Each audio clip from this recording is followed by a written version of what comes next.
Paz do Senhor, meus irmãos, até que mais alguns irmãos entrem. Estamos ouvindo aqui essa fundo, que é o Salmo 51, uma música muito bonita, cantor Jonatas Ferreira. Eu até então não conhecia essa música, fiquei conhecendo ela hoje, né, fazendo uma pesquisa no YouTube. Já temos alguns irmãos que estão entrando, né? Vamos aguardar um pouquinho mais, alguns segundinhos, para a gente começar a nossa aula efetivamente. Vou tentar hoje fazer uma aula um pouco mais breve, né? Vou tentar aqui não passar de 40 minutos. Desde já eu quero agradecer aos irmãos que estão entrando. Se puder compartilhar, irmã Rosa, irmã Vilma, se puder compartilhar, curtir, melhora a questão do algoritmo, né? O próprio Facebook vai acionar mais pessoas para poder assistir essa live.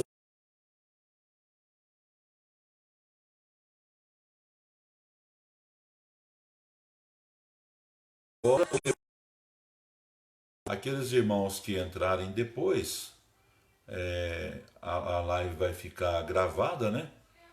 E aí os irmãos terão a oportunidade de assistir a parte que os irmãos perderam.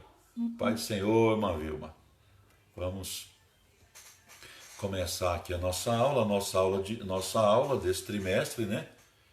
Com base nessa revista, a revista Betel, revista sobre os Salmos, uma referência para a vida de adoração e oração do cristão.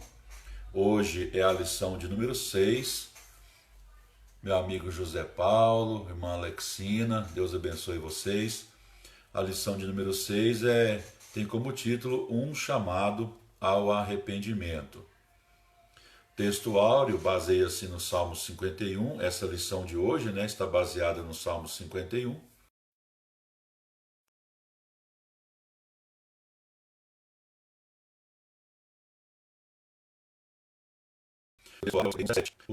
Não desprezarás o caminho da restauração espiritual passa pelo reconhecimento do pecado e, consequentemente, confissão e arrependimento. Objetivos da lição: apresentar o contexto histórico do Salmo 51, revelar o caminho do arrependimento, mostrar os pedidos do salmista a Deus. Textos de referência se encontram no Salmo 51, versículos 1, 2, 7, 9, 10, 12 e 13. Então, o irmão com a sua Bíblia aberta no Salmo 51, nós vamos trabalhar principalmente esses versos aí do Salmo 51. O verso 1 diz: Tem misericórdia de mim, ó Deus, segundo a tua benignidade. Apaga as minhas transgressões, segundo a multidão das tuas misericórdias. Verso 2: Lava-me completamente da minha iniquidade e purifica-me do meu pecado. Irmão Jader, acabou de entrar, Deus abençoe. Verso 7: Fica sopo e ficarei puro. Lava-me e ficarei mais branco do que a neve. Verso 9: Esconde a tua face dos meus pecados e apaga todas as minhas iniquidades. 10: Cria em mim, ó Deus, um coração puro e renova em mim um espírito reto. Verso 12: Torna a dar-me a alegria da tua salvação e sustém-me com um espírito voluntário. Verso 13: Então ensinarei aos transgressores os teus caminhos e os pecadores a ti se converterão. Irmão Alcides também acabou de entrar. Deus abençoe você, irmão Alcides. Então vamos aqui, né? Nossa lição está muito extensa. Vamos tentar reduzi-la aqui ao máximo para a gente não passar de 40 minutos. Vamos ver o que a gente consegue fazer aqui, né?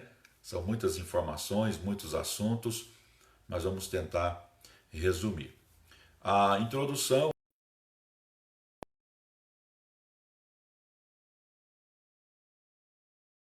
diz que essas são como as consequências do pecado e a possibilidade de restauração quando existe um verdadeiro arrependimento.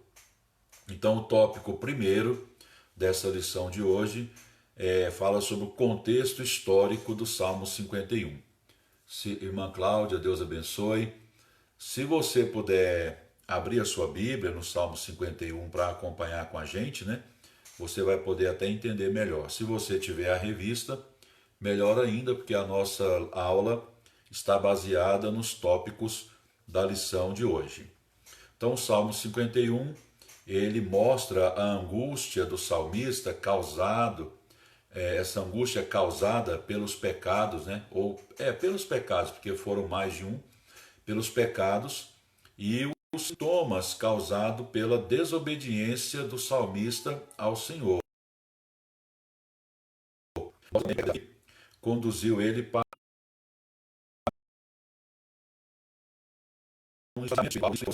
o tópico primeiro vai falar sobre a questão do contexto histórico do Salmo 51. No tópico 1.1 fala sobre a transgressão de Davi. Então, o contexto histórico do Salmo 51 está em 2 Samuel, capítulo 11.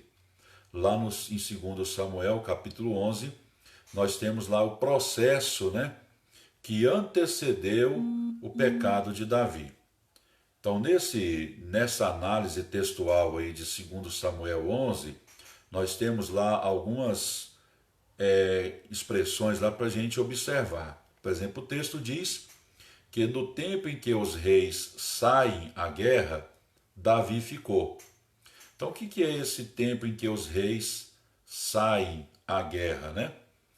O contexto aqui de 2 Samuel 11 nos mostra que, tendo derrotado os mercenários sírios que os amonitas haviam contratado para ajudar a enfrentar Davi, para exterminar os amonitas. E Joabe foi altamente sucedido, né, bem sucedido. Os reis, que eram excelentes guerreiros, né, irem à frente do seu exército. Porém, Davi decidiu ficar em seu palácio para cuidar dos negócios do reino, enquanto Joabe estava à frente, né, daquela batalha contra os amonitas. Então Davi, ele permaneceu ali. O texto diz que decorrido um ano, né? Ou seja, Joabe tinha passado o inverno ou a estação chuvosa em Jerusalém, agora retornava a Amon. Aí o texto diz, né, o tempo em que os reis saem à guerra.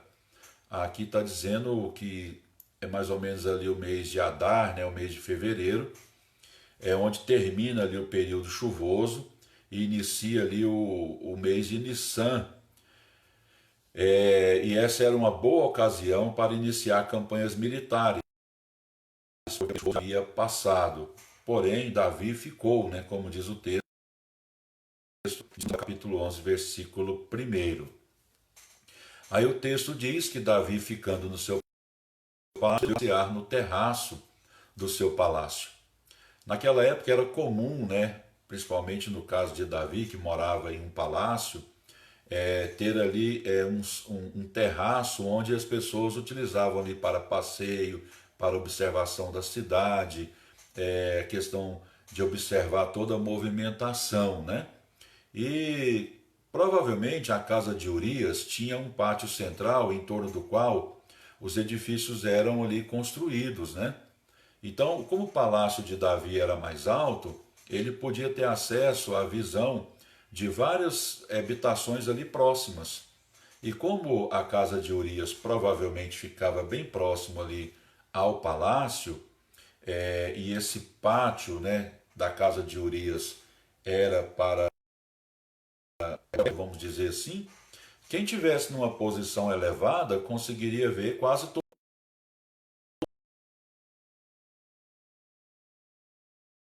o movimento. Batseba significa filha de um juramento. Olha que Davi estava arrumando para ele. Quem era Batseba? Batseba era filha de Eliã, um dos valentes de Davi. O irmão Augusto entrou, irmã Ângela, Deus abençoe, viu? Batseba era filha de Eliã, um dos valentes de Davi, e era neta de Aitofel, um dos principais conselheiros de Davi. Olha o problema que Davi estava arrumando, né?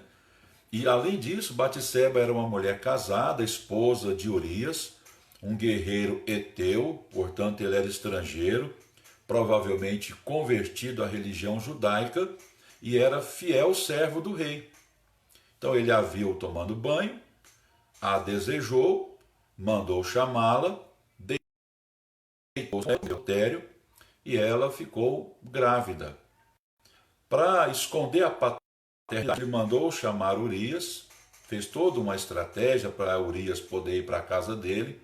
Urias não quis ir, então Urias foi enviado de novo para a batalha, e Davi manda uma carta para Joabe para colocar Urias na frente da batalha para ser atingido.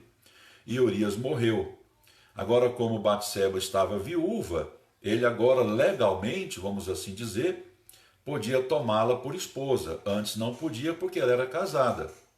E também era uma tentativa ali de esconder o seu adultério. Então o pecado de Davi foi cometer adultério e premeditar a morte de um dos seus mais fiéis servos, guerreiros. Então aqui nós temos uma observação que o autor da lição diz, que é que a gente tem sempre diante da gente escolhas para fazermos, né? E a melhor escolha que nós devemos fazer como servo de Deus que somos é escolher a obediência, obedecer aos princípios de Deus, não dar lugar jamais.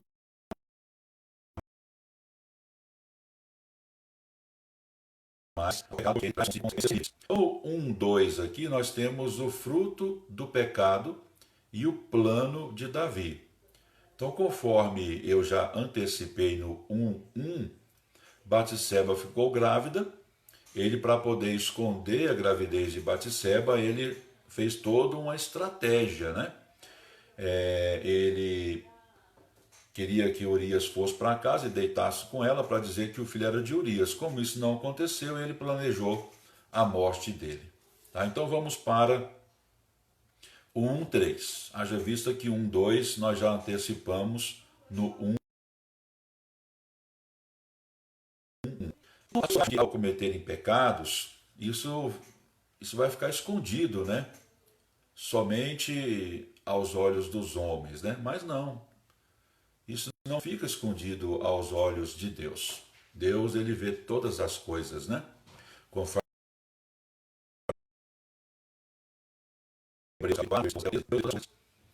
e Deus então inspirou Natã, um profeta de Deus, está aí no tópico 1:3, para poder ir lá confrontar Davi com relação ao seu pecado. Chegando lá, Natã contou uma parábola para Davi. Né? Ele disse: olha, Davi, um homem muito rico, ao receber uma visita, não quis pegar das muitas ovelhas que ele tinha para fazer uma refeição para o seu visitante. O irmão Euler acabou de entrar, Deus abençoe, irmão Euler. Mas ele foi lá e pegou a única ovelhinha de um empregado seu, matou essa ovelha e deu para o seu visitante. Davi enfureceu-se e deu a seguinte sentença, né? Esse homem é digno de morte e o pobre também deve ser restituído 4 vezes mais. Então, nesse momento, Natã confronta Davi e diz para Davi que aquele homem era ele. Ele tinha cometido o mesmo erro do homem da parábola. Então agora Natã está conduzindo Davi, inspirado por Deus através daquela parábola, né, ao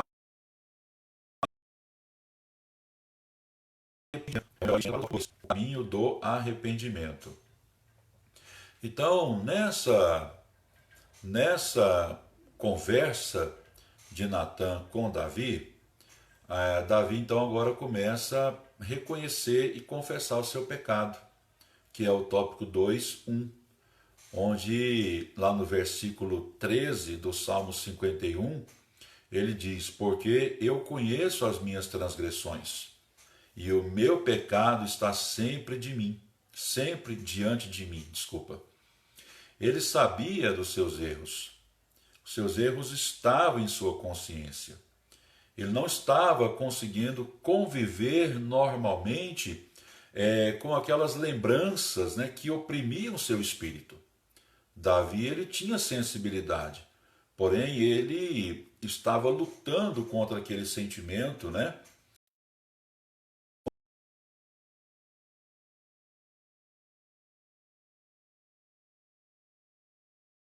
Confrontado pelo profeta, e ele então resolve, né, reconhecer o seu pecado, resolve confessá-lo.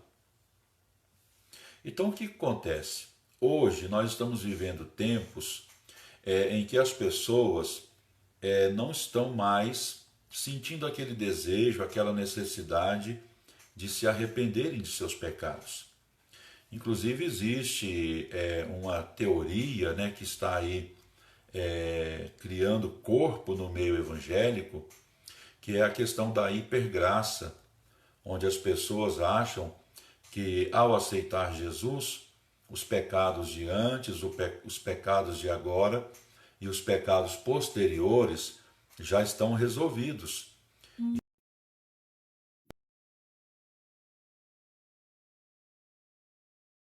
Não é sabe de perdão.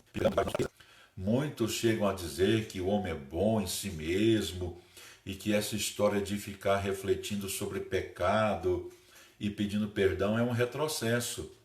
Mas não é isso que a Bíblia nos mostra. A Bíblia nos mostra que a pessoa, ao cometer pecado, ela tem que refletir sobre ele, arrepender-se e confessar. O Iraí acabou de entrar, obrigado, pastor Iraí, Deus abençoe. E é um caminho muito perigoso a pessoa pecar, não reconhecer o seu pecado e viver no pecado. E é o caminho que Davi estava nele. Deus o confrontou.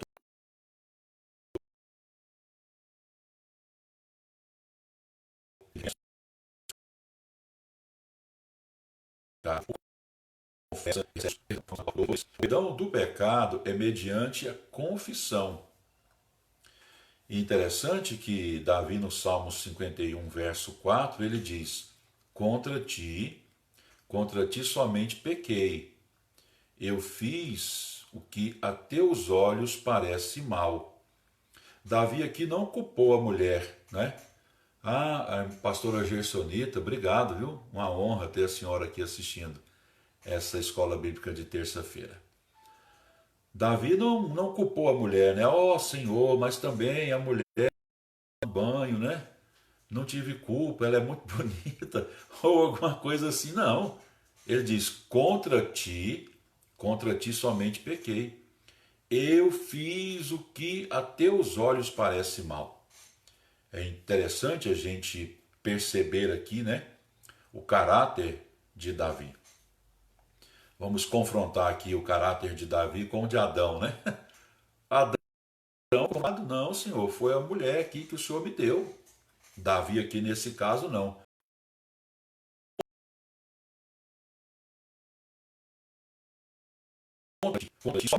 Confessando o seu erro, pedindo perdão para o Senhor. Então, assim deve ser o nosso comportamento também. Ao cometermos um pecado, confessarmos, assumirmos a nossa culpa e pedirmos a Deus perdão. No 2:3, nós temos aqui, uma coisa muito séria a pensarmos. Pastor Joaquim Vilela, que honra ter o senhor aqui, hein? Irmão Floriano, que maravilha, obrigado, viu, gente? O perdão não aniquila as consequências. Davi confessou seu pecado, Deus perdoou Davi, porém as consequências do pecado de Davi vieram. Então vamos pensar aqui, né, sobre isso. Quando Davi deu a sentença, ao ouvir aquela parábola, ele disse, né, que aquele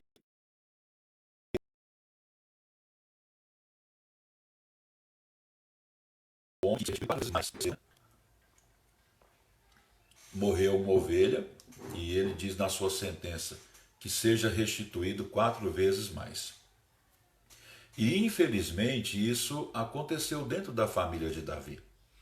O próprio profeta disse que a espada jamais sairia, né, ou se afastaria da casa de Davi.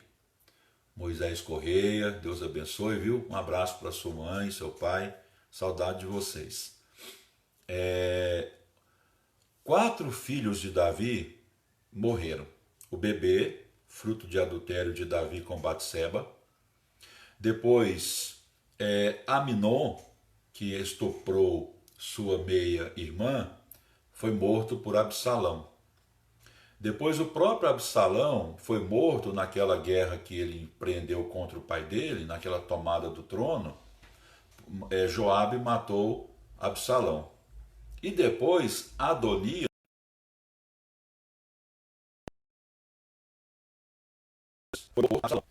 Salomão percebeu que Adonias estava fazendo alguma estratégia ali para poder criar uma espécie de concorrência ao trono. Então, o bebê morreu, fruto daquele adultério. Aminon foi morto por Absalão. Absalão foi morto por Joabe e Adonias foi morto por Salomão. Então, do jeito que Davi disse, né, que seja pago quadruplicadamente aquela ovelha, infelizmente isso aconteceu dentro de sua casa. O pecado de Davi com Batseba foi em oculto. E ali naquela palavra de Davi, de Natã com Davi, diz que os pecados da casa de Davi seriam às claras, né? E isso aconteceu literalmente. Isso aconteceu literalmente. Quando Absalão tomou o trono de Davi,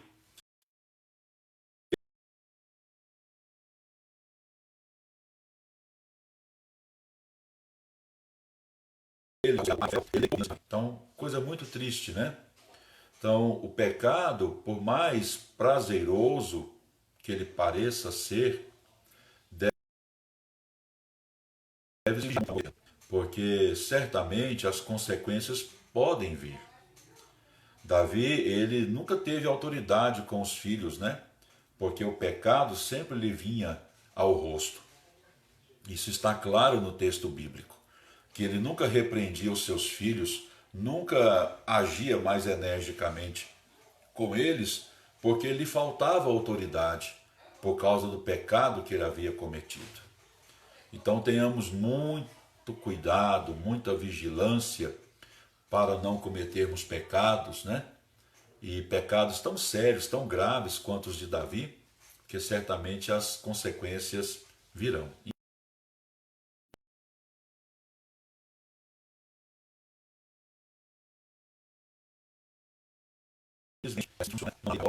E para o tópico 3, já caminhando aqui já para o final da nossa aula.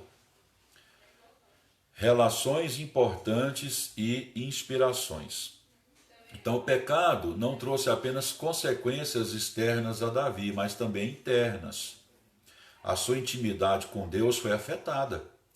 A sua alma foi tomada pela angústia.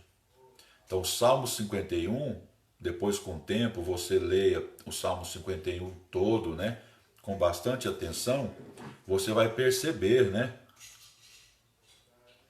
o tom de angústia de Davi no Salmo 51. Essa angústia interior estava sendo causada por quê? Por causa do pecado. Então vamos lá. No 3:1, vamos ver aqui os pedidos do salmista no Salmo 51. No 3:1, ele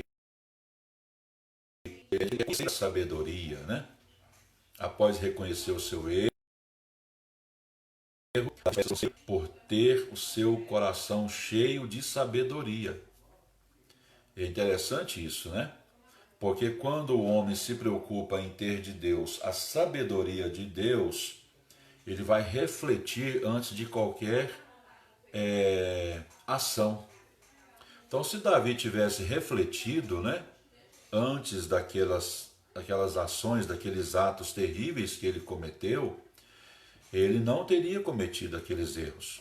Então, o homem, ele tem que sempre de sabedoria. E há uma advertência bíblica muito interessante que nós não podemos abrir mão dela.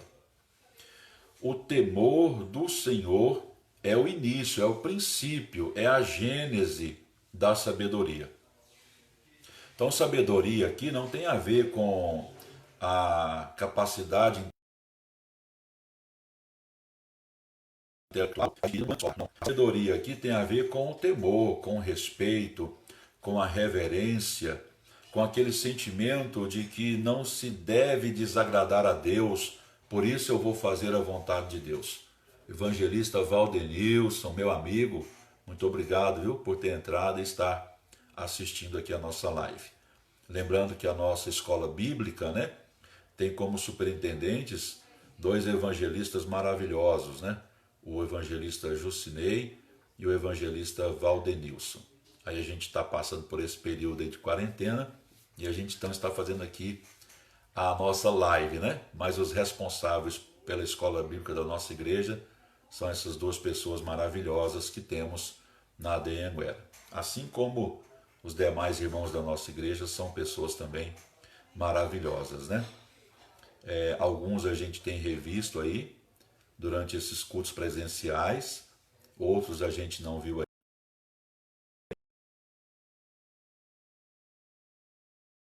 ainda, mas ele queria estar cheio da sabedoria, ele estava ao mesmo tempo pedindo, né, para Deus enchê-lo com o espírito de temor. Então, para não pecarmos contra o Senhor, não o contrariarmos, vamos pedir a Deus, né, para nos dar essa sabedoria, esse entendimento de que devemos temer ao Senhor. Ele também ora, né, ele também pede no verso de número 7, né, purifica-me com isopo. O isopo era um arbusto, né, que ele era molhado, né? O irmão Dalvo, Samuel, Deus abençoe, irmão Dalvo, viu? Que o irmão tenha saúde, recupere rápido. Estamos orando pelo irmão, viu? Esse isopo era um arbusto que era colocado, né?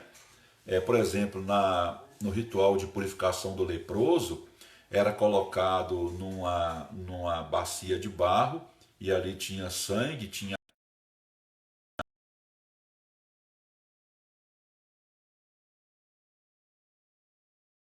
água. Então, quando Davi está falando sobre purifica-me como ou com isopo, e eu ficarei mais branco do que a neve, né? Ele está falando nesse sentido, né? Que ele está se sentindo impuro por causa do pecado, ele está se sentindo sujo. Então ele quer que Deus o limpe, o torne limpo.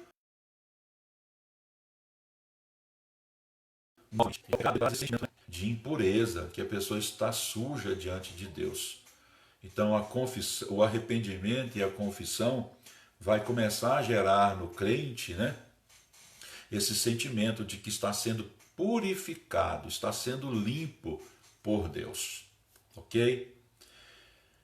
Vamos aqui, né, para o 3:3. A alegria. É interessante a gente observar isso, né? Uma das consequências do pecado é trazer para o crente uma tristeza profunda. Então Davi está pedindo, né, para Deus renovar nele aquela alegria da salvação. Então aqui nós temos no verso de número 12 do Salmo 51, né, duas palavras importantes, né? Alegria e salvação. Então, primeira coisa que a gente tem que entender, né, quando o pecado é cometido, que vem sobre o crente uma tristeza muito grande, porque ele sabe que contrariou a Deus, que ele entristeceu Deus. Deus é tão maravilhoso, tão extraordinário, né? E ele com o seu pecado, ele contraria Deus. E é interessante a gente ver o verso de número 10.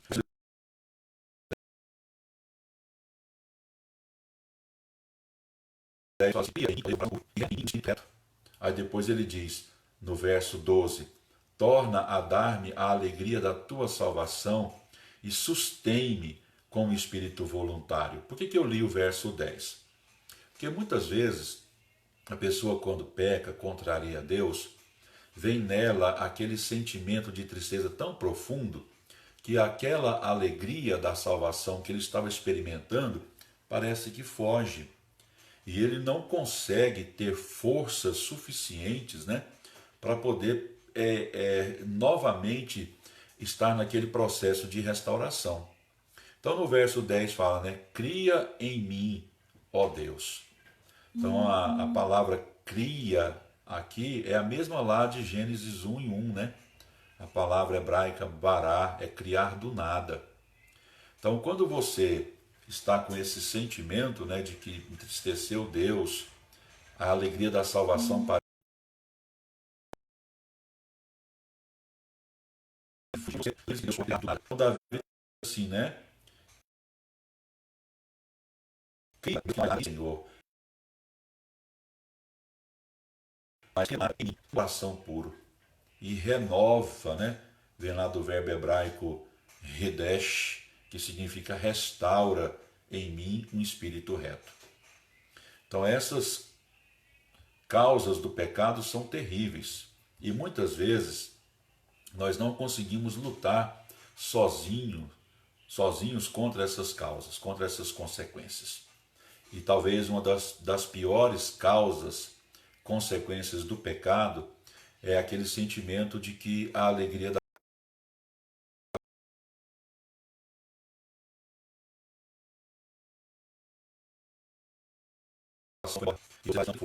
nada. Aquele espírito abatido, Deus pode restaurá-lo. Aquela alegria que foi embora, Deus pode restaurá-la. Aquele espírito que está torto, né, por causa do pecado, Deus pode restaurá-lo para um espírito reto. Então creia que o crente tem para ele solução. Pecou, reconheça, confesse e Deus vai começar todo um trabalhar na sua vida. Conforme aqui no tópico 3, né? Ele vai encher você de sabedoria, de temor.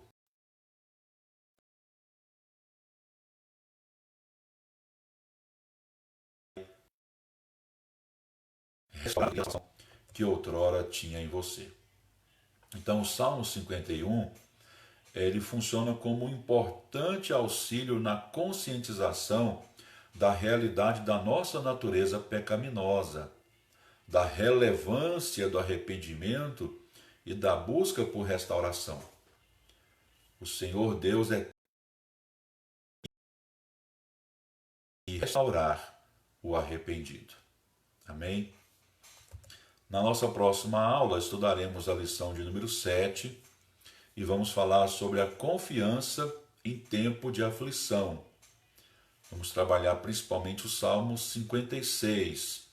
Vamos falar sobre o contexto histórico desse salmo, sobre a oração de Davi nesse salmo e sobre a confiança no tempo de crise. Tá bom? Então vamos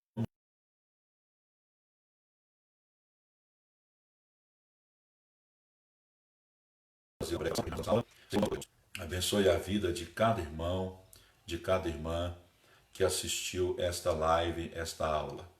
Que o Senhor possa abençoar, Senhor Deus, a vida desse irmão e dessa irmã e suas respectivas famílias. Que o Senhor venha trazer, Senhor Deus, restauração em todos os aspectos, mas principalmente para aqueles que necessitam uma restauração espiritual. O Senhor é poderoso para colocar de pé aquele que caiu, para levantar e colocar de pé aquele que está sem força. Deus, em nome de Jesus, traz cura, traz vida, em nome de Jesus, para cada uma dessas pessoas. Oramos em nome de Jesus. Amém. Que Deus abençoe você. Se você puder curtir, compartilhar essa live, vai nos ajudar a alcançarmos mais pessoas. Talvez alguém esteja precisando desta palavra, né? e você, ao compartilhar esta palavra, pode alcançar alguém através da pessoa. Estamos aguardando, né? Cedo.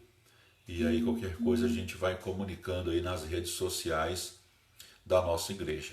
Deus abençoe todos os irmãos da aldeia Anguera, onde Deus me deu o privilégio de estar como pastor de vocês. Deus abençoe a todos os nossos irmãos, pastores e amigos que assistiram essa aula, viu? Me sinto muito honrado com a audiência de vocês. Muito obrigado, fiquem com Deus, um beijo no coração de todos.